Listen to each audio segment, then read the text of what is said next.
Jai Sairam, welcome back to my channel. இன்னைக்கு இந்த பதிவில் இன்னைக்கு ஆடி மாதம் முதல் நாள். நிறைய ஊரில் பார்த்தீங்கன்னா நிறைய இடங்களில் இந்த ஆடி முதல் நாளில் தேங்காய் சுடுறது வழக்கத்தில் வச்சுருப்பாங்க. அது என்ன காரணம், எதனால அப்படி செய்கிறாங்க அப்படின்றது நம்மள நிறைய பேருக்கு தெரியாது. இன்னைக்கு அதை பற்றி நாம் இந்த பதிவில் தெரிஞ்சுக்கலாம். ஆடி முதல் நாளில் தேங்காய் சுடும் பழக்கம் அப்படிங்கிறது தமிழ்நாட்டில் சில பகுதிகளில் குறிப்பாக சேலம், நாமக்கல், ஈரோடு, அப்புறம் தர்மபுரி இந்த இடத்துல எல்லாமே மிகவும் சிறப்பாக கொண்டாடுவாங்க. இது ஒரு பாரம்பரியமான ஒரு விஷயம். இது ஆடிப்பிறப்பு அன்னைக்கு செய்யப்படும் ஒரு முக்கிய சடங்காக பார்க்கப்படுது.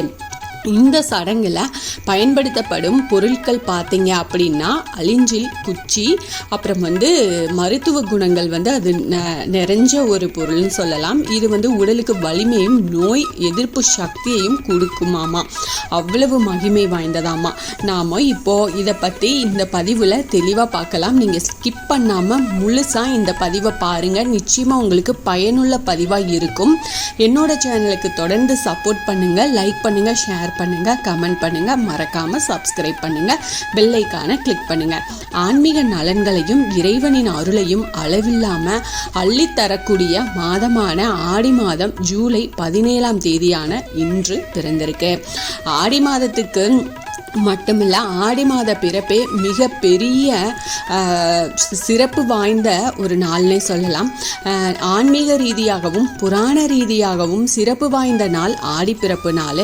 இந்த நாளில் அம்பிகையை வீட்டுக்கு அழைச்சி அம்பிகையை வேண்டி விரதத்தை துவங்கியும் நிறைய பேர் பலவிதமான வழிபாடு செய்வாங்க.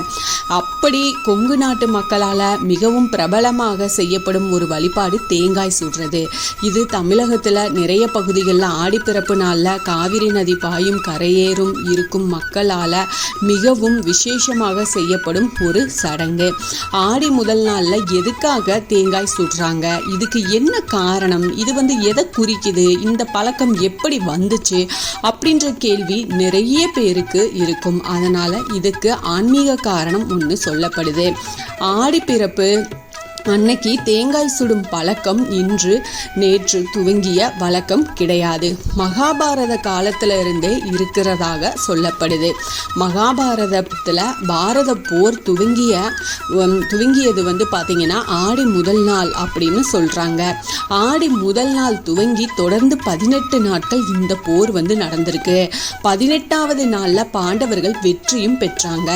தர்மம் வென்றதா மக்கள் கொண்டாடி மகிழ்ந்த நாளை தான் நாம ஆடிப்பெருக்கு நாளாகவும் வெற்றியை தரும் சிறப்புமிக்க நாளாகவும் இன்றும் கொண்டாடிட்டு இருக்கோம். ஆடி முதல் நாள் அதாவது ஆடி போற துவங்குறதுக்கு முன் பலி கொடுக்கணும் அப்படின்னு கிருஷ்ண பகவான் சொல்றாரு. எதை பலி கொடுக்கலாம் அப்படின்னு எல்லாருமே சிந்திச்ச போது பகவான் கிருஷ்ணர் புனிதமான பொருளாக பார்க்கக்கூடிய தேங்காவை சுட்டு அதை சிதறுகாயாக உடைச்சு விநாயகருக்கு படைச்சு வணங்கி விட்டு போரை நம்ம ஆரம்பிக்கலாம் அப்படின்னு ஒரு ஆலோசனை கொடுக்கிறாரு. அப்படி ஆரம்பிச்சது தான் ஆடி முதல் நாள் அன்னைக்கு இந்த தேங்காய் சுடும் பழக்கம். தேங்காயில் உள்ள 3 கண்களில் துளையிட்டு உள்ள இருக்கும் நீரை எடுத்துட்டு அதுக்குள்ள சர்க்கரை, பொரிகடலை இது எல்லாத்தையும் வச்சு அடைச்சி நெருப்புல காட்டி தேங்காயை சுடுவாங்க. இப்படி சுட்டதுக்கு அப்புறமா அந்த தேங்காவை சிதறுகாய் விட்டு அதை விநாயகருக்கு அர்ப்பணிப்பாங்க. தேங்காய் அப்படிங்கிறது மனித மனத்தை குறிக்குது.